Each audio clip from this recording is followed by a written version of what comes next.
But look at the results. Moving to the Hollywood facial. Historically, IPLs are broad spectrum sorts of lights, and they do penetrate pretty much all sorts of level of the skin. In this video, we're going to talk about this particular device, which is a Q-switched laser as well. As you've seen in the other video, this is also an Elight for hair removal and skin rejuvenation, as well as an RF device, a bipolar RF device. But in this particular video, we're going to talk about the Q-switched laser function. And before we do that, we're going to talk about a bit more about laser tattoo removal and Q-switched lasers, and what the difference is between the Q-switched lasers and the other sorts of lights, which is, for example, the Elight in this case, or IPLs, or lasers for hair removal and other applications. The Q-switched lasers, now, when this is a diagram, a picture that shows the how the lights propagate inside the skin at different wavelengths, and we've got other pictures as well with it. But this is just to give you an idea that normally, historically, IPLs are broad spectrum sorts of lights, and they do penetrate pretty much all sorts of level of the skin. So they have been used in the past as well for tattoo attenuation and removal too. However, lasers have got the peculiarity of also emitting at one or specific wavelengths. So this is the main difference between the normal IPLs, which are broadband spectrum sorts of light, which actually last far longer than a normal Q-switch laser, and lasers that normally emit at one or multiple wavelengths. And in this case, our Q-switch laser emits at two main wavelengths, which we're going to talk about in a second. And so this is a diagram that shows you how they work. Basically, when you're talking about a Q-switch laser, we are delivering a high amount of power within a very short period of time. This second in the region of nanoseconds. However, there are other lasers which claim to work at picoseconds and so on, which that work at picosecond, where this is not nanoseconds, is in the order of picoseconds, and they claim that they get better results for tattoo removal. This particular graph is very important because it shows you the difference in power that you can deliver with a Q-switch laser. With a Q-switch laser, it's like you have an elastic band hitting your hand, or your skin in general, whereas with other sorts of lights you do feel the light, but it's not the same. You don't get the same hitting sensation that you get with Q-switch lasers. Say, for example, in this case, the green, we've got a rough representation of an IPL. So the intensity is much lower than the peak intensity that you get with a Q-switch laser. And this is why when you go to have your tattoo removed with a Q-switch laser, you hear the banging noise, which you're going to hear very shortly with a Q-switch laser as well. So the main difference is that with a Q-switch laser, you're able to deliver a lot of energy within a very short period of time, and that results in a sublimation as well. Sometimes it depends on what type of laser you're using of the skin, which leaves that white mark on the skin, which you'll also see here as well. Now, and then other sources of light which are not as don't actually deliver as high intensity as the Q-switch laser does within a short period of time. Now, this is just another slide to show you and to remind you that you have to be particularly careful with darker skin types because of the hypopigmentation problems that you get with lasers in general. And there's no laser, so far they've been proven to be completely immune to hypopigmentation.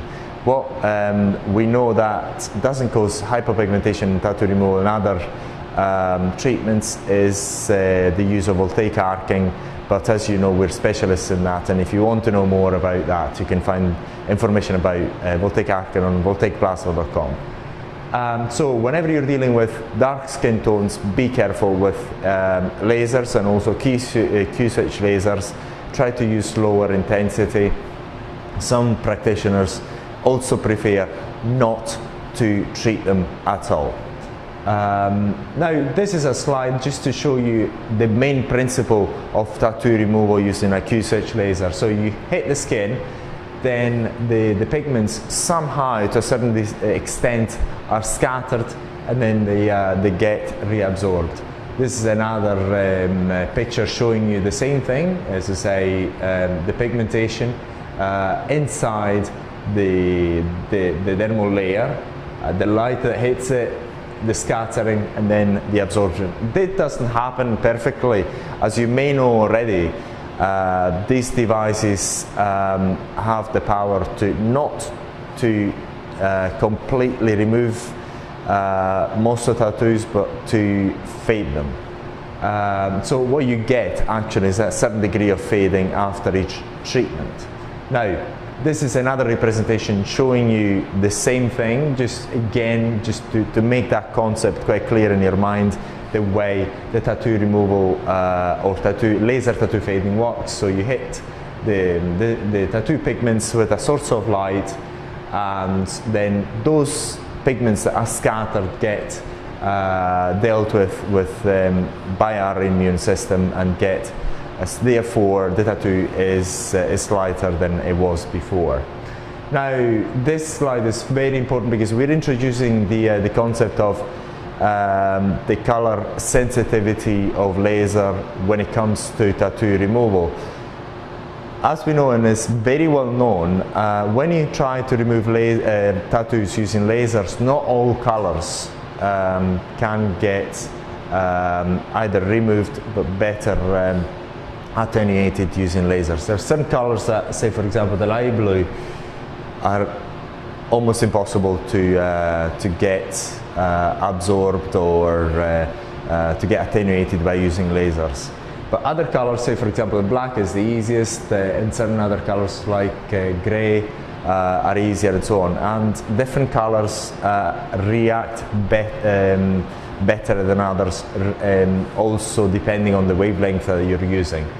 And this is a slide that gives us an introduction, a rough introduction to color, another color sensitivity, what we do normally with Q-switch lasers when we talk about tattoo removal. Once again, if you're using other methods like voltaic plasma for tattoo removal, this goes out of the window because that voltaic plasma is non-color sensitive. You actually remove all colors within the same, remove or attenuate all colors within the same treatment despite the color that you want to get attenuated. Now, with Yag lasers, normally, historically, Yag lasers have a wavelength of 1064, which you actually have in this particular device, are quite good for black and blue. So you get these two types of colors attenuated to a certain extent, especially the black, not as much the blue. Especially not the light blue. The 532 nanometer wavelength is better for red, for more the colory tattoos like red, orange, yellow, brown, and so on. The very light colors are always quite a pain in the backside to try and attenuate and fade using lasers anyway.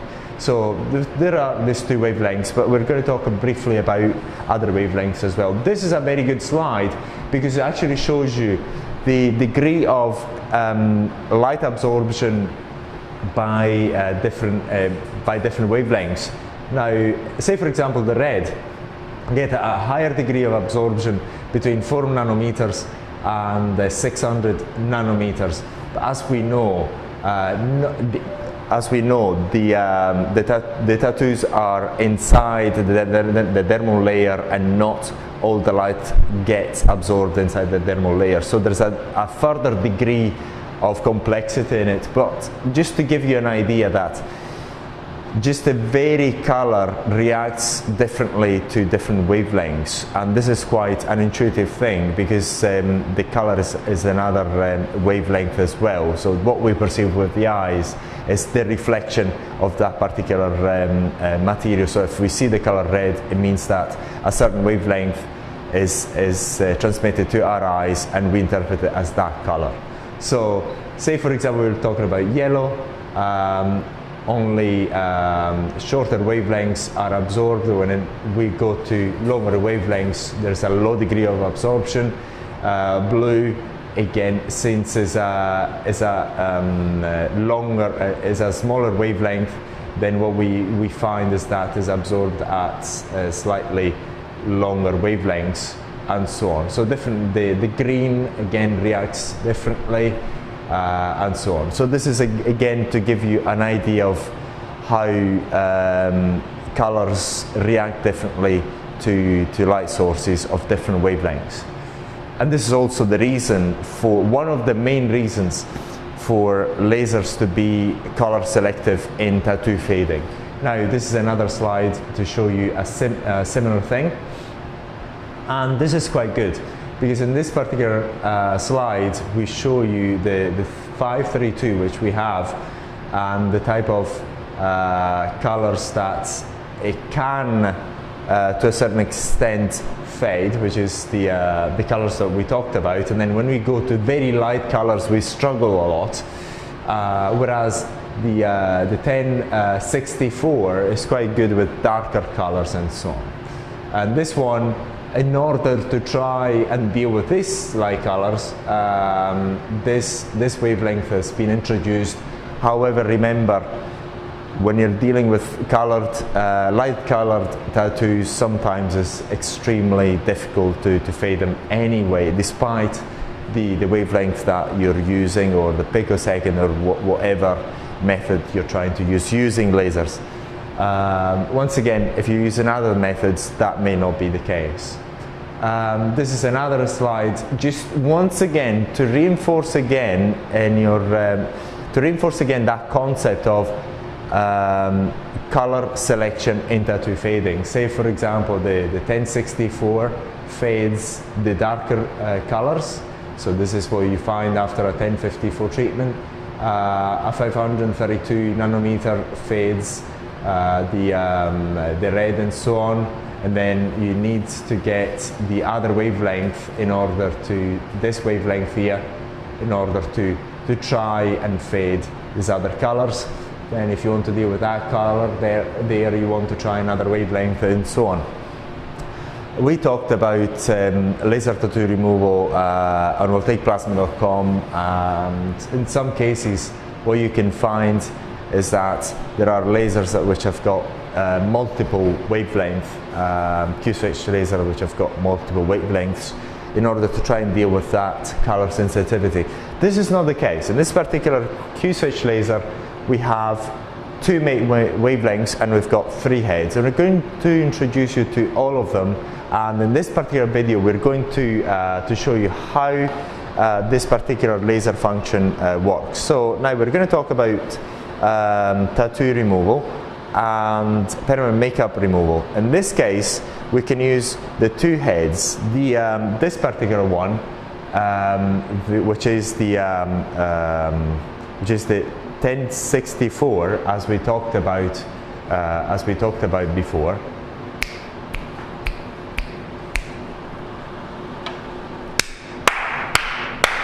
This is a cut, so we're going to get this part edited out, and we're gonna start again once I clap again. 现在可以开始拍啊，可以拍。Perfect， 准备好了吗？所以从现在开始，你一直要拍，你一直要拍啊。So this particular head, if you just get closer, if this particular head is the 1064, and this is the one that is used for dark colors and dark blue as well. So, and this is the one that you can use with tattoo removal and permanent makeup removal. This particular one, whenever you're dealing with color tattoos, you can use the 532 nanometer wavelength to remove those as well. And then you can remove those, and you can use this particular head for both applications, tattoo removal and permanent makeup removal. Now we're going to talk about, we're going to show you the example of using this particular head and this particular one as well. And then we're going to talk about the Hollywood facial. And the Hollywood facial, we're going to use this head, which is again a 1064 nanometer, but we're going to talk about the difference between this 1064 and this 1064 in a second. So we're going to show you this particular head first, and we're going to mount it on this on the gun. So we're going to mount it here, and as you can see, it's relatively easy to mount. All you have to do is screw it in, and you have all of a sudden a light source at 1064. Now I'm going to select tattoo removal, and I'm going to get it ready, and we have different energy levels, and I'm going to use the highest one for this particular test, and the frequency is the number of shots per second. So in here I'm going to select the maximum, so just as an example, so you can see the capabilities of this device. And I'm going to press ready, which is actually, yes, it's standby ready, so it should be ready. I'm going to show you what it does to this piece of paper.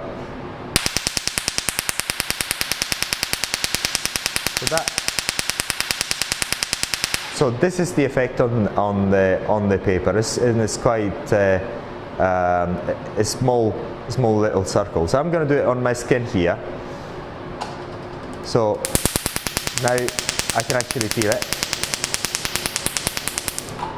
So, and this is the effect on my skin. So if I actually insist on the same area, then I'm going to get the effect I want. Let's just say the tattoo pigments are going to get all reduced in color.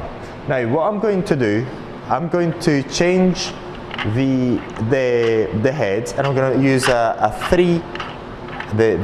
534 nanometer, the 532 nanometer head. So all I have to do is just change the head and then screw it. So just a second. Yeah, I'll just screw it.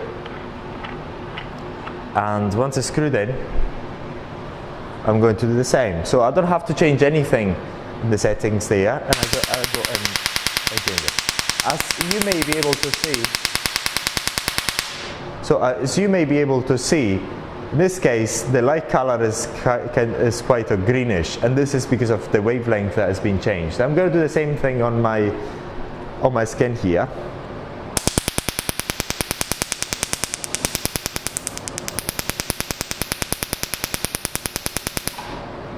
And as you've seen, we've got the classic frosting on my skin in here, and that is going to go away. For a tattoo removal treatment, what you do, you actually insist on the area longer and longer, so that you can actually get into the pigments.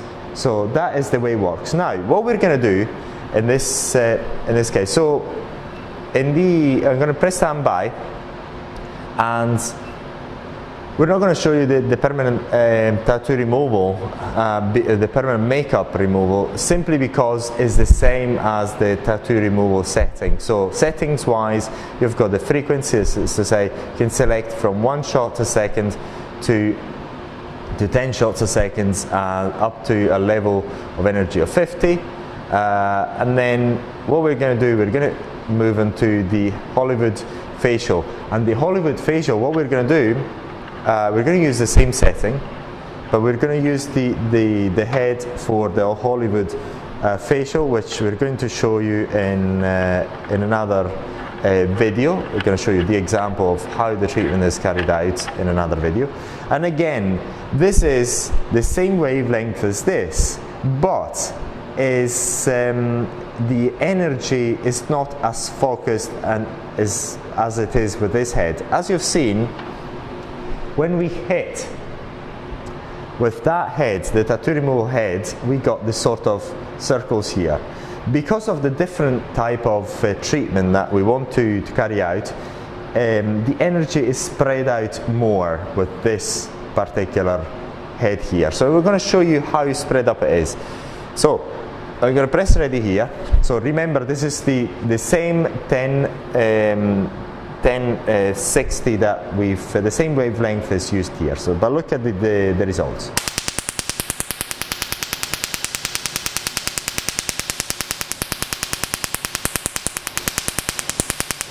So as you can see, the colors are scattered in larger circles, and this is because in case of the Hollywood facials, the skin rejuvenation application that we want does not require a high energy into the skin. You only have to do a minor resurfacing of the skin, and this is why the circle are larger. So we've got the same device, but with a level of energy that is scattered around more with this particular this particular head in here. So we talked about that, and now we're going to go and talk about freckles removal. Is the exact same, but in freckles removal you can either use this particular head, or use the 1050, or use the 532 nanometers if you want. But normally it is suggested that you use this particular head because the energy that you require for freckle removal is particularly low, and all you need is a superficial resurfacing of the skin in order to remove the freckles. But this is almost all for this type of device. We talked about the Q-switch laser, and we're going to move on and talk about another very interesting feature of this device, which is an advanced one. So we're going to go and change the setting in there. Now, this is an advanced feature. In this case, so in here you can change the language of the software. We've got a good number of languages there, but you would want to only use English. The temperature here is the water temperature inside the device, because the water is used for two main reasons. One is to cool the heads of the Elight and the RF head, and the other one is to also cool the light sources, which are the laser, the Q-switch laser, as well as the two Elight heads.